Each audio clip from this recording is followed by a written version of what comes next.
These videos are never fun, man. I don't really like recording them or talking about it when it does happen because I know a lot of people get super upset, and it's just, it is what it is, man. The spring cleaning has officially started for WWE. They released a big pack of NXT superstars today, and the biggest name for sure is Dakota Kai. I know she's a fan favorite. I don't know too much about her, or do I don't. She was in Cobra Kai. Brian, you got to be a little sensitive. People are going to be coming at us with this one. Then we got She's a baddie. Malcolm Bivens, who's one of the more popular managers in NXT as well. And then for the men, Dexter Loomis is one that a lot of people felt was going to get called up real soon, and he got let go. And then you got Harlan, Persia Parati, Draco Anthony, which I probably botched his name, sorry. Draco? Draco, Big Draco. Yeah. Sanjana George, Raylan Diven, Mila Milani, and Paige Prinzivali. God, where did he get? Who's next? Luigi Stromboli? that was Russia NXT. My goodness.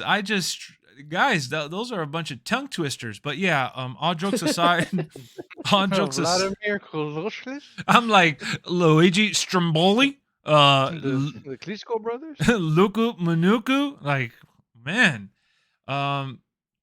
It's unfortunate that they're cutting all this talent, but the way I see it is NXT 2.0 is about building that next superstar. And for the last, 2 years or year and a half or whatever, NXT kind of got stuck and stagnant. They weren't able to get new talent. They did sign a bunch of new people. There's a lot of new rising stars. So if they fired these people, not to sound like a company man, but if they fired these people, they clearly had no plans for them on the main roster, nor do they care if they go elsewhere. Now, we do know that for a fact, Dakota Kai will definitely land a job, whether it's on Impact or AEW or even New Japan with the Forbidden Door pay-per-view coming up. I could easily see her coming out in one of these shows, especially with her being a fan favorite. Malcolm is going to AEW since he was previously in ROH before he signed with WWE. Yeah, for sure there's a possibility that, AEW will sign, some of these people that got released. They still want to sign people. They got a full that is true. roster. They do got a full roster. They don't have enough shows to go around or time for that matter. They got to start another show.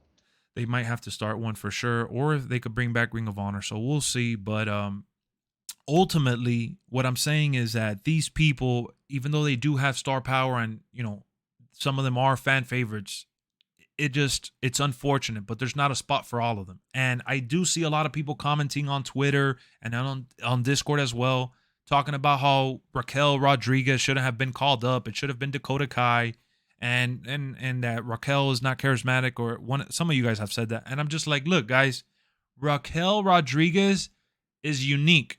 She is one of the tallest female wrestlers that has come through the door in WWE, and she's very, very physical. And, ultimately, WWE wants a female giant, clearly. And Dakota Kai, as great as she may be, she falls under like the Liv Morgan, category. And she falls under the category of the typical, female superstar that's going around now. And WWE has plenty of them. Women's wrestling is in a good place right now in WWE with a lot of star power.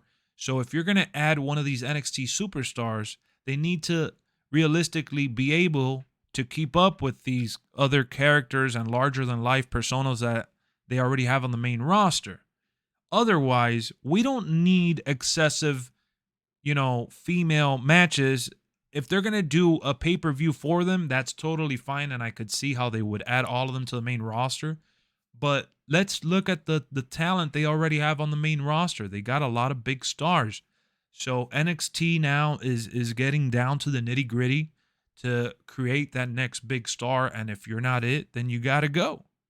Maybe she goes somewhere else and she's even better. I've read online that she wasn't even being used properly in NXT to begin with now. And considering that she has her own fan base, she will easily get a job somewhere else. Ultimately, it is what it is. That's kind of like the label of this video. And I know people will come at me and charge at me saying that, again, I'm a company guy or whatever. I'm not. I feel for them because a lot of these people are aspiring superstars, and I give them props for fighting the good fight. But, guys, let's be honest. They didn't release AJ Styles. They didn't release Charlotte Flair. They didn't release Becky Lynch or Bayley. So let's keep it moving, and hopefully they don't release anybody from the main roster because the main roster is looking pretty tight and well put together. We don't need to see any big names like Finn Balor getting released. So let's see what happens. I'll report, and I'll get back to you guys on anyone else, but feel free to comment. Feel free to let me know how y'all feel. I know you guys keep up with NXT well, even more than I do. You guys know these people more than I do for sure. So let me know what I'm missing out on, and yeah, we'll keep the conversation going. Let's go.